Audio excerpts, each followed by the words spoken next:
मित्रों, कल हमने वीडियो देखा था, उसका नाम था दूरदृष्टि। अब आगे का भाग इस कहानी में हम देखेंगे।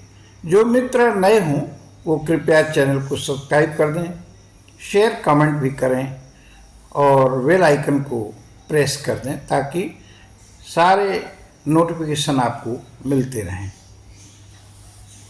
तो पिछले स्टोरी में हम लोगों ने पढ़ा कि राजा दीपसेन के राज में बंदर मारे गए।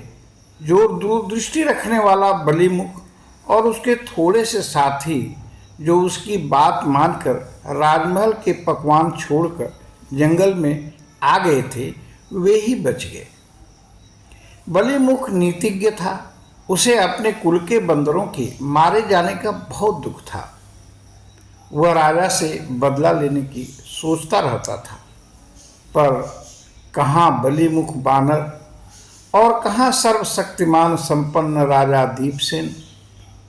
पर बुद्धि से असंभव ही संभव हो जाता है। वन में घूमते घूमते बलीमुख को एक दिन एक सरोवर दिखा। प्यास से आतुर बलीमुख सरोवर के पास गया, पर कुछ देख बलीमुख के पैर ठिठक गए। अनेकों पशुओं के जाने के पाँव के निशान तो थे, पर लौटने के नहीं थे। बलीमुख ने समझ लिया कि यह साधारण तालाब नहीं है, कोई खतरा जरूर है। पर पानी तो पीना था, प्यास लगी थी, क्या करे। बलीमुख ने पास पड़े कमल के डंठल को देखा, उसमें छेद था। अब दूर बैठकर कमल के डंठल को पानी में डाल वह पानी पीने लगा। उस सरोवर में एक यक्ष रहता था। बलीमुख की दूरदर्शिता देख यक्ष खुश हो गया। प्रकट होकर बंदर से पूछा, तुम कौन हो, कहाँ रहते हो? दोनों में परिचय हो गया। दोनों मित्र बन गए। यक्ष ने कहा, तुम वर मांग लो, क्या चाहते हो? बलीमुख ने पूछा कि तुम्हारी शक्ति क्या है? यक्ष ने कहा, इस सरोवर में 1000 लोग आ जाएं तो मैं सबको खा सकता हूँ, पर सरोवर के बाहर मैं कुछ नहीं कर सकता। बलीमुख ने अपनी समस्या बताई।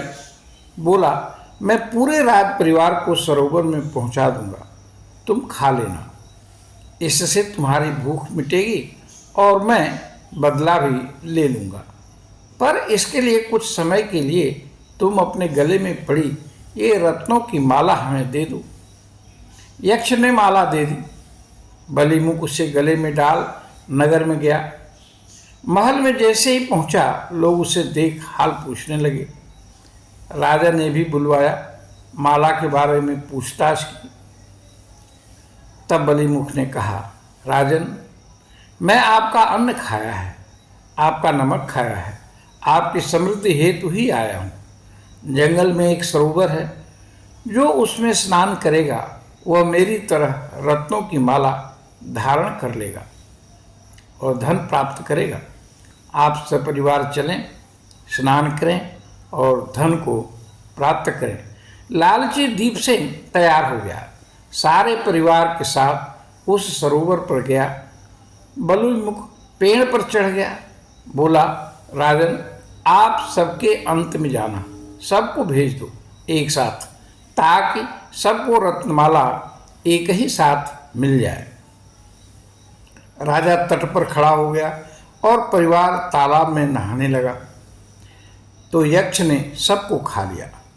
बहुत देर बाद जब कोई नहीं आया तो बानर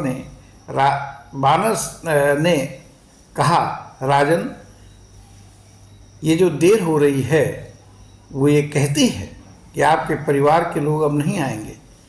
क्यों? क्योंकि यक्ष ने उनको मार के खा लिया। दूर भागते हुए बलीमुख ने राजा से कहा, तूने मेरे परिवार को मार डाला, मैंने तेरे परिवार को खत्म कर दिया। वे अब कभी नहीं आएंगे, क्योंकि वे यक्ष का भोजन बन चुके हैं। इस प्रकार शक्तिहीन होता हुआ भी बलीमुख शत्रु से बदला ले लिया। यह कहानी पंचतंत्र की कथा पर आधारित है।